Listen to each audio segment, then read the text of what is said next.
आरक्षण में कमजोर आदमी के सरपंच बना देबो ताले बरियारे लड़ल बड़ा सब पटीदार दू सरपंच देख लिया ऐसे कहे के बा देख लिया ताले दूसर का भाई सवेरे फोन करता कहाँ बड़ो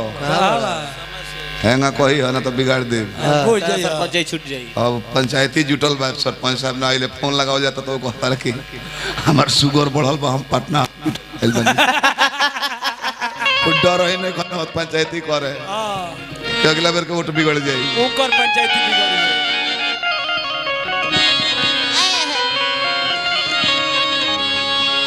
बड़ा सुंदर धुन बा भाई कि हैरान हूँ मैं आपके जुल्फों को देख कर कैसन समय रहे इनको घटा कहूँ तो इनको घटा कहूँ तो घटाओं को क्या कहूँ एगो एक बार गीत निकलता कौन जना गोले बड़े कि खोइब में हरी के हाथ है तब मोटा जइबो भेटाते नहीं खने तो पूछी थी कि काहे भाई में हरी खाता खोइब तो मोटा जइबो माई खाता खोइब तो टिबिया हो जइबो बच्ची छोक पर तरह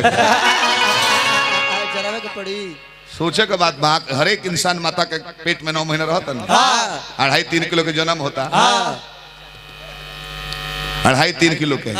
माई के दूध में कितना पावर बा माई के ममता में कितना पावर बा रोज रोज रूखा सूखा खा के बढ़ता 2.5 kilo 3 kilo 5 kilo 10 kilo 20 kilo 50 kilo 1 quintal के होकर गांव में तान के घूमता रह जिम करीले जतनन के देह में जीव नहीं खेलू दफा 4 कुर्ता पहन के बढ़िया अलगोल रहे फ्रिज रखी बिगाड़ दे खून खींच दे कब ले जले माई के हाथे खोइले बड़ा तब ले जब भाई दिल्ली सेट मौगी अवतारी सब देहात का ना देहात में आज संस्कार बा हमनी बेटी बहन हमनी के पर्दा से रहली देहात में बॉम्बे मैनेजर भइल बड़े एसबीआई में अब बम्बई लव मैरिज को के सोना कल बरस बाहर रह जाऊं का लव मैरिज को के बॉम्बे से ले आइल बड़े तो देहाती भाव का जानती है अभी मरद सुतले ही बड़े बरसों नहीं खा मरले आ तले फेस वाश से मुंह खंगार के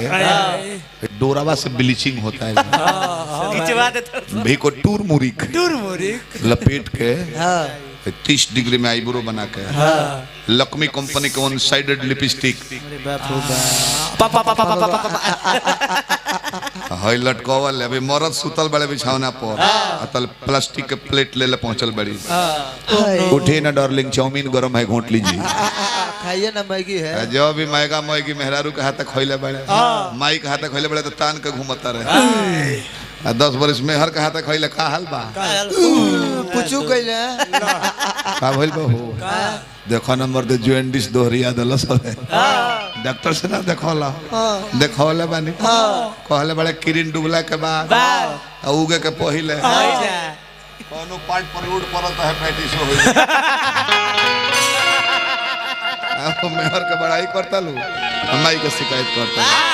ए तोरी माई के गोल लागू हनुमान जी लंका दहन को के जाके माई जानकी से कल ही माता प्रभु जी कहे कुछ चिन्हा दे दो दिखावे खातिर चिन्हा दे देली हनुमान जी कहले कि माई कुछ मुंह से बता दो का कहब जाके मुखरिया कहली कि पूछो तारा हनुमान पूछो तारा हनुमान जाकी कोई दिहा करुणा अनिधान से हनुमान जाके कह दिहा करुणा निधान से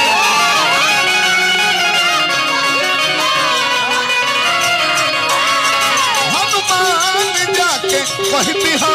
करुणा निधान से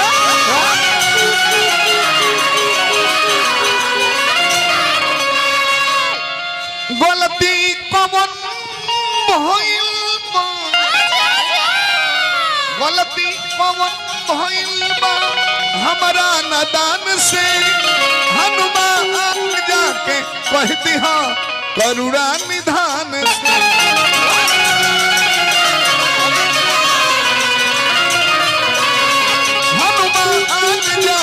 कहती हाँ करुणा निधान से